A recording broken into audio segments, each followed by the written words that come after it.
malam ganjil 10 terakhir, sehingga Allah tidak menyebutkan secara sengaja, Allah tidak menyebutkan tanggal secara sengaja, agar supaya kita mau mencarinya, mau memohon, mengharapkan malam yang namanya malam Lailatul Qadar. Sehingga orang yang senantiasa berharap terhadap malam ini, senantiasa berharap dengan ridhonya Allah, yang dinamakan dengan orang yang roja.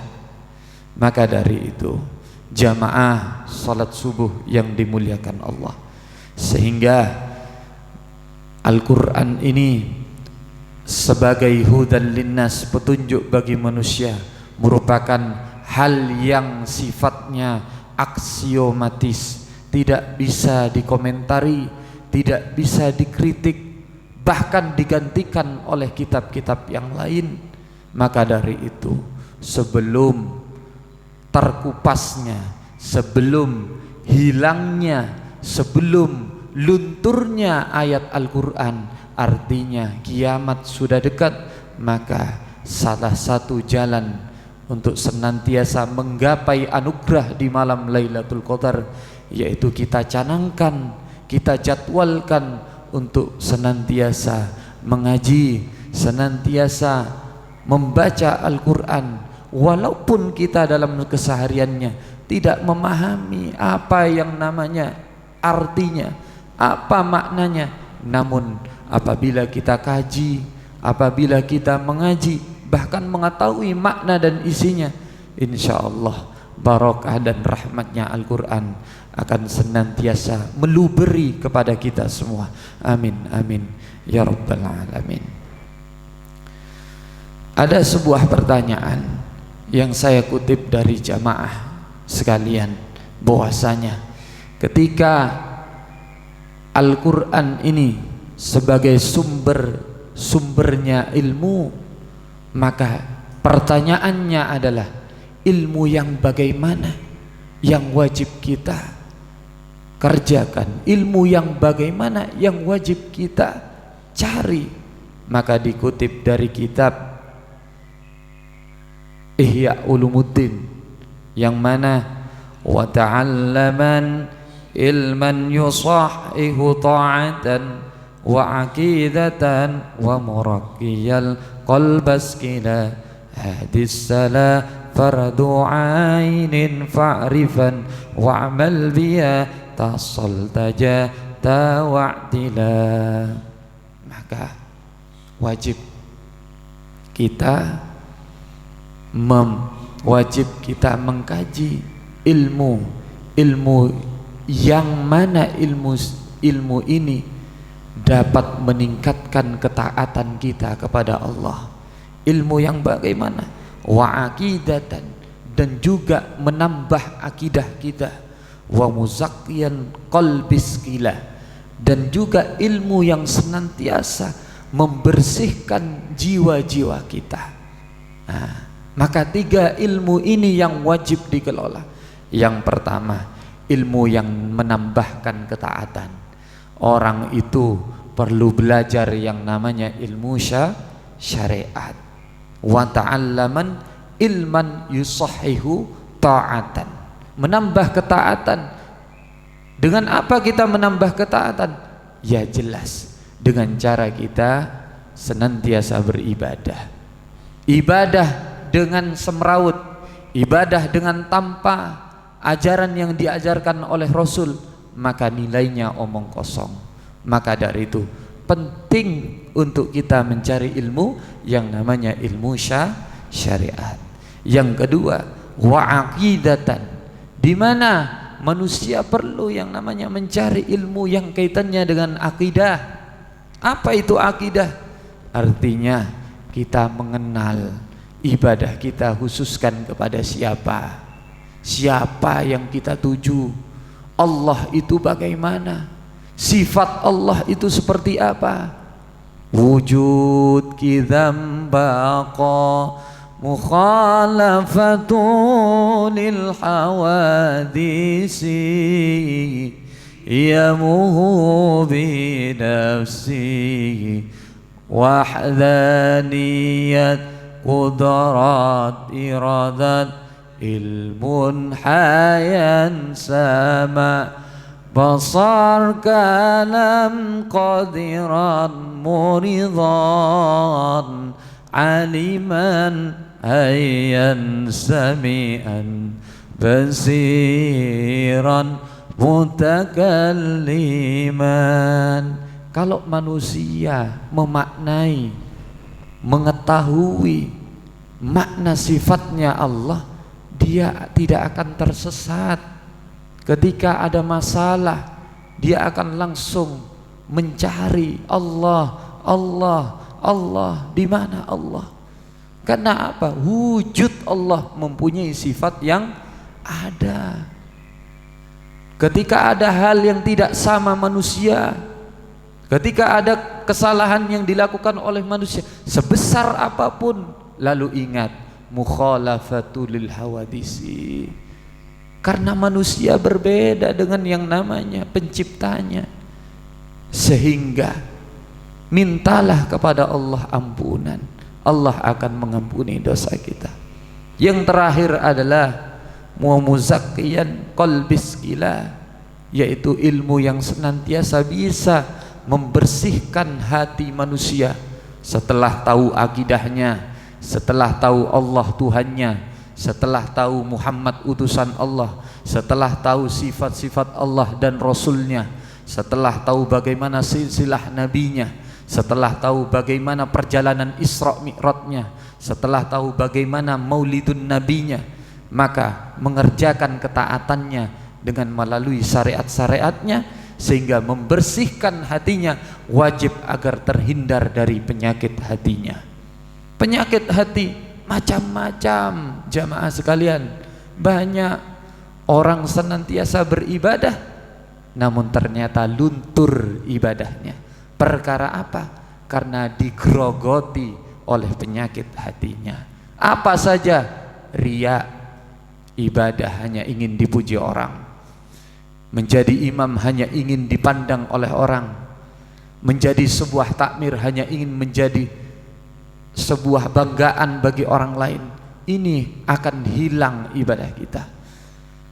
Apalagi selain riya, ujub. Apalagi selain ujub, dengki. Apalagi yang selain dengki, sombong. Maka jangan sampai kita memiliki penyakit-penyakit hati yang seperti ini. Na'udzubillah min dzalik. Mudah-mudahan jamaah salat subuh yang dimuliakan Allah, kita terhindar dari apa yang namanya penyakit hati. Walaupun sebatas kita mempunyai harta yang tidak begitu melimpah, hidup secara sederhana, hidup serba bercukupan, tetapi kalau kita hidup mewah dengan ibadah kita, kita kecukupan dengan investasi amal kita, maka akhirat yang abadi akan menjadi ganjaran yang setimpal, layaknya buah yang manis jatuh dari pohonnya. Amin amin ya rabbal alamin. Jamaah sekalian yang dimuliakan oleh Allah, maka di malam Lailatul Qadar, malam nuzulul Quran ini, walaupun kita tidak mengetahui secara tampak jelas, maka ini adalah sebuah pertanda bahwa jangan sampai kita longgarkan, jangan sampai kita kurangi intensitas ibadah kita malam nanti, malam 16 atau malam 15. Walaupun kita tidak tahu itu bukan malam Lailatul Qadar, kita tingkatkan amal ibadah kita. Ibadah banyak macamnya jamaah. Bukan hanya kita meninggalkan sholat, bukan hanya kita keluar dari rumah ditanyakan oleh istri, mau kemana ayah? Saya sholat, jangan ganggu saya. Tapi banyak ibadah-ibadah lainnya, sehingga majalisul ilmi, majelis ilmu menjadi sebuah wadah bagi kita untuk mengetahui mana kesunnahan, mana kewajiban, sehingga kita tidak salah dalam berpijak kegiatan kita. Maka dari itu intensitas ibadah kita jangan sampai dikurangi, walaupun hanya sebatas sholat tarawih yang mananya hukumnya apa jamaah? Sunnah. Tetapi janjinya Rasul, man qoma ramadhana imanan wahtisaban ghufira lahu ma taqaddama min dhanbi. Barang siapa qoma, mendirikan, apa yang didirikan? Salat tarawih, kata Rasul, imanan, dengan rasa iman, bukan karena ingin dipuji, dengan rasa iman, bukan hanya sebuah prestius jabatan saja, dengan rasa iman, bukan hanya ingin dipandang orang lain, wahtisaban, dengan tulus ikhlas mengharapkan ridha Allah, insyaallah ghufira lahu ma taqaddama min dambi. Allah akan mengampuni dosa-dosa kita. Ini janjinya Rasul, sabdanya Rasul. Rasul tidak akan goro, Rasul tidak akan bohong kepada kita. Mari kita buktikan. Ibadah yang kita jalankan, tidak usah kita pikirkan pahala, itu urusan Allah. Mudah-mudahan saja ibadah yang kita lakukan senantiasa dinilai oleh ibadah dan mendapatkan ridhonya Allah Subhanahu wa ta'ala. Karena ada sebuah cerita jamaah, ada orang yang beribadah selama 500 tahun. 500 tahun. Kalau orang dulu umurnya bisa sampai segitu, tapi kalau orang sekarang 80 sudah pencok-pencok, jalannya sudah tidak karu-karuan, penglihatannya sudah tidak karu-karuan, ya, pencium baunya itu kalau itu, apalagi kalau pikun ini. Lah, di zaman dahulu diberikan umur 500 tahun, seorang hambanya Allah beribadah lalu meninggal, masuk ke dalam surganya Allah, ditanyakan oleh malaikat, wahai abd, kenapa kamu masuk ke dalam surganya Allah? Dia menjawab, karena amal ibadahku. Lalu ketika Allah mendengar tersebut, Allah langsung murka dan diangkat orang tersebut untuk dicicipi yang namanya ganasnya api neraka. Ini pertanda bahwa jangan senantiasa mengharap-harapkan pahala dalam ibadah. Maka yang diharapkan adalah sebuah ridha dan rahmatnya Allah. Sehingga kesimpulannya jamaah, tidak bisa kita melihat sekilas seseorang dari segi pakaian saja, dari segi covernya saja. Orang yang mungkin di pinggir jalan bajunya compang-camping, sarungannya tidak karu-karuan, dianggap manusia yang di bawah daripada kita secara amal. Ini tidak bisa. Atau mungkin kita menganggap orang yang sekarang duduk di hadapan panjenengan semua seperti saya, menganggap bahwa orang yang paling amalnya bagus. Tidak bisa, karena semuanya akan ditentukan oleh Allah pada nantinya di akhirat. Mudah-mudahan kita doakan bersama jamaah sekalian yang dimuliakan oleh Allah. Dalam hal ini apa yang saya wasiatkan, apa yang saya tasyarrufkan ilmu-ilmu ini, mudah-mudahan sakit kula amalkan kiamba, bisa saya amalkan sendiri sebagai sebuah investasi bagi kita, dan mudah-mudahan juga dengan jamaah sekalian Masjid An-Nur yang dimuliakan oleh Allah. Amin amin ya rabbal alamin.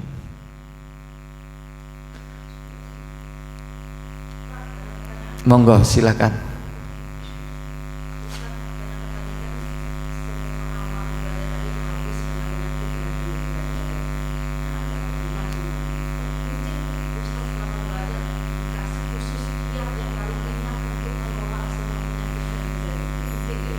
Nggih.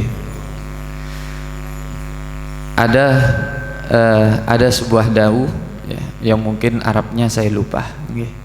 Tetapi dalam rangka menepis yang namanya penyakit-penyakit hati, setan ini senantiasa memasuki rongga-rongga lubuk hati manusia, ada di sebuah kolbu sebelah kiri.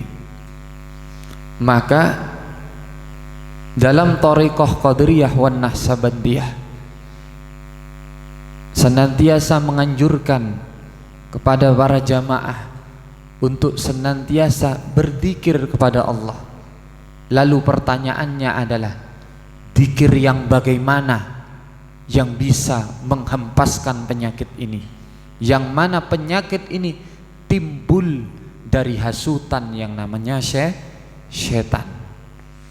Maka ada dawuh afdhalud dzikri, afdalu utawi luweh utama adzikri nggih menika zikir la ilaha illallah. Maka perbanyak Bapak Ibu sekalian membaca zikir yang namanya la ilaha illallah, la ilaha illallah, la ilaha illallah. Maka dalam thariqah Qadiriyah wan Naqsabandiyah itu la ilah, la-nya itu hempaskan ke atas, lalu saya ilaha hempaskan ke sebelah kanan, ha illallah karena di sana ada hempasan nur yang akan menghempas ke kiri ke hati manusia, di mana di situ tempatnya bisikan-bisikan setan yang menimbulkan penyakit hati manusia. Maka zikir ini yang bisa mengintervensi atau mengurangi hal-hal yang mengakibatkan penyakit hati ini. Maka zikir yang paling bagus yaitu ya zikir la ilaha illallah. Maka orang yang hendak meninggal di hembusan nafas terakhir senantiasa kita tuntun dengan bacaan la ilaha illallah, la ilaha illallah, la ilaha illallah. Begitu, Bu. Untuk zikir yang lain banyak, tapi zikir yang senantiasa dibaca oleh ahli-ahli thariqah yaitu adalah la ilaha illallah Muhammadur Rasulullah. Nggih, sami-sami. Monggo menawi wonten pertanyaan lintu nih, saya campur ya dengan Jawa. Monggo. Silakan. Ada waktu 8-7 menit ya. Nggih, monggo.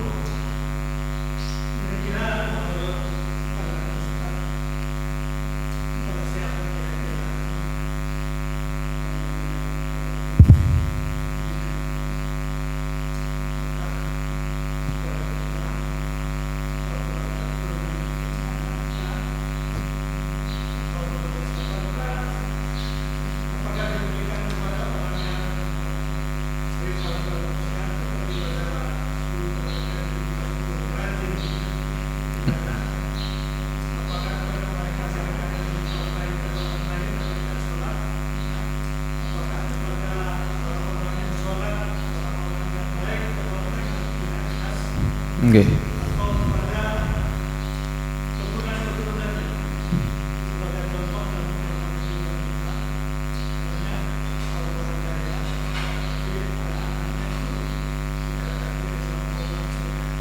Iya.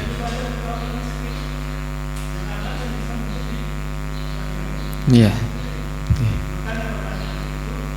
Kepada siapa? Ya.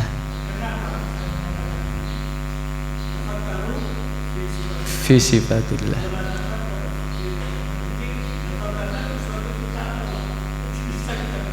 Nggih. Nggih. Saya coba menjawab sesuai kadar kemampuan saya nggih. Karena Rasulullah sallallahu alaihi wasallam idza dakhala al-ashru ahya al-laila wa ayqadha ahlahu wa jadda wa shaddal mizrad. Jadi Rasul ketika 10 hari terakhir di bulan Ramadan ahyal lailah di malam hari wa ayqadha ahlahu, dia senantiasa membangunkan keluarganya, semuanya dibangunkan. Siti Aisyah, anak-anaknya dibangunkan. oleh Rasul. Ayo bangun. Wajadda wasyaddal mi'uzar, dan senantiasa mengikatkan tali kepada sarungnya. Artinya apa? Mengikatkan untuk senantiasa beribadah. Ibadah macamnya banyak. Iktikaf bisa jadi iktikaf, lalu iktikaf di masjid. Setelah iktikaf dia senantiasa membaca bacaan-bacaan berzikir kepada Allah atau menunaikan sholat qiyamul lail.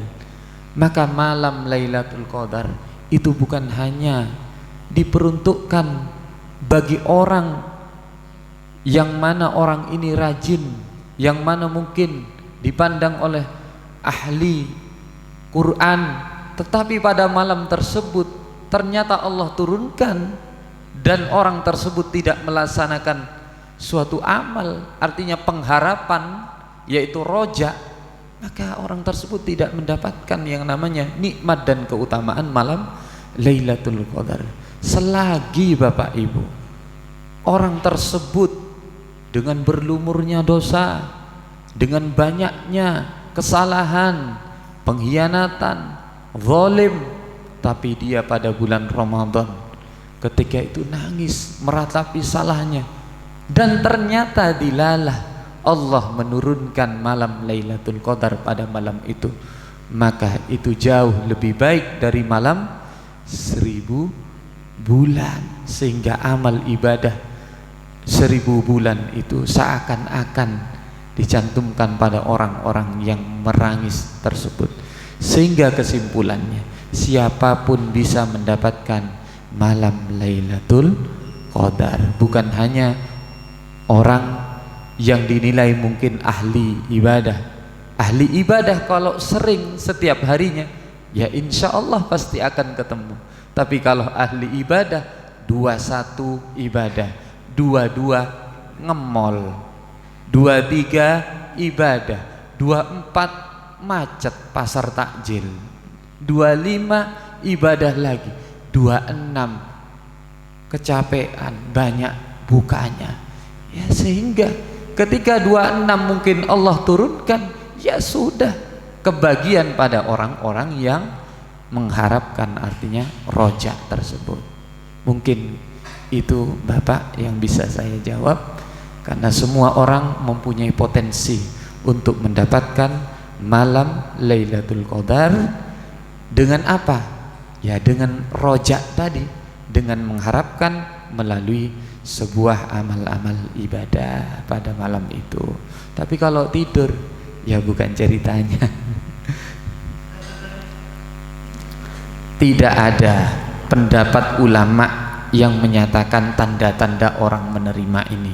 Saya telah mencari beberapa keterangan, ya, cuman yang namanya orang mendapatkan malam yang mulia, sehingga sedosa apapun orang tersebut dimuliakan pada malam itu, maka dia akan mendapatkan yang namanya ziyadatul khair, bertambahnya terus kebaikan amalnya terus menerus, dan dia tidak akan kembali pada lubang yang sama seperti layaknya dosa-dosa yang dilakukan pada dahulunya.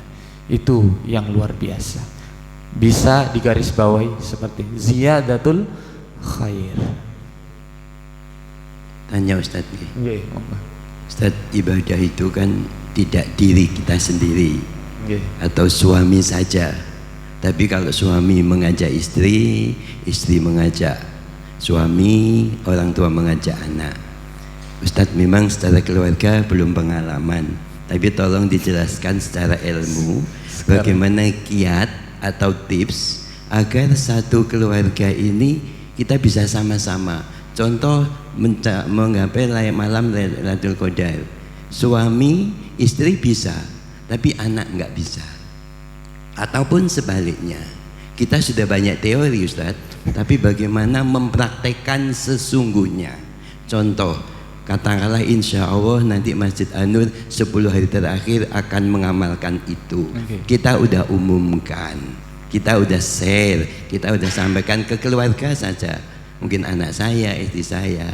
Tetapi mohon maaf, kok belum ya, ini bagaimana kiat secara ilmu yang Ustadz miliki.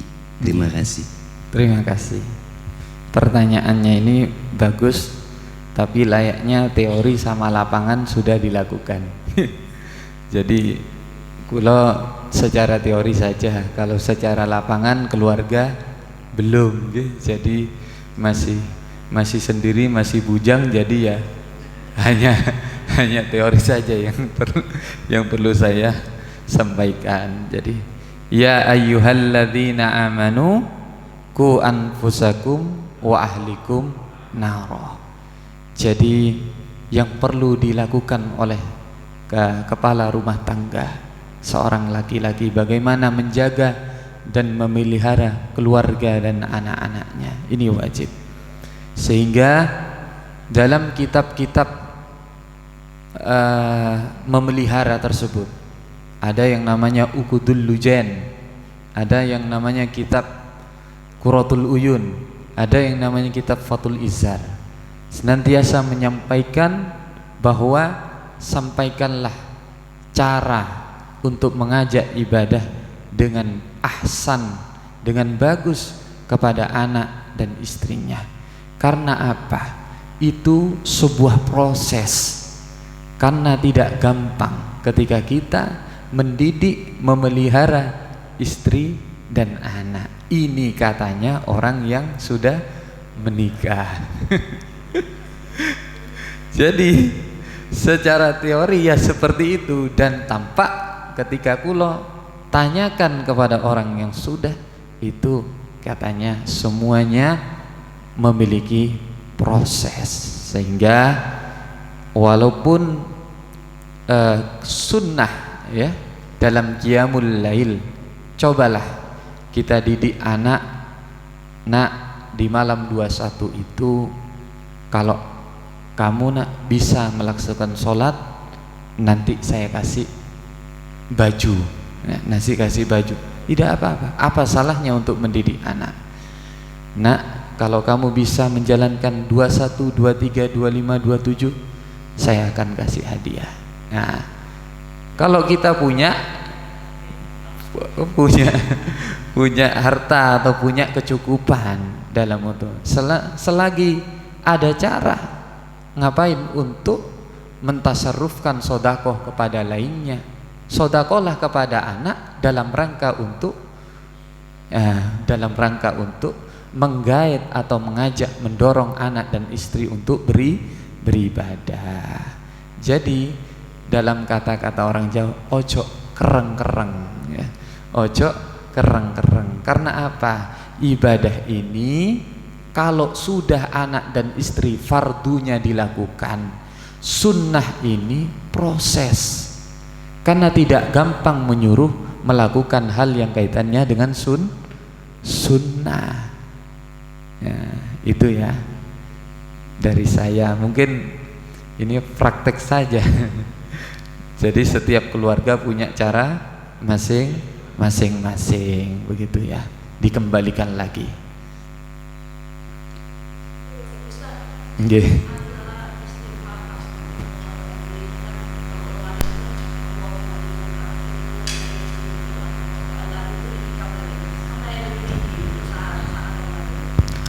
Maka Allahumma inna akafun karim itu adalah sebuah dalil hadis yang disampaikan oleh Nabi ketika di bulan Ramadan. Nabi seraya berdoa dengan Allahumma innaka afun karim tuhibbul afwa fa'fu anna ya karim. Senantiasa berdoa dengan itu. Hakikatnya ibu sama saja. Yang terpenting adalah mulut lisan berbicara, hati meringis mengharapkan ampunan dosa. Lisan berbicara, hati ke pasar takjil, ya percuma. Lisan berbicara istighfar, hati kemana-mana, ke mall Tunjungan TP Tunjungan Plaza, ya tidak bisa nanti. Maka yang namanya niat dalam Allah akan menerima niatnya seseorang itu adalah bersamaan dengan gerakan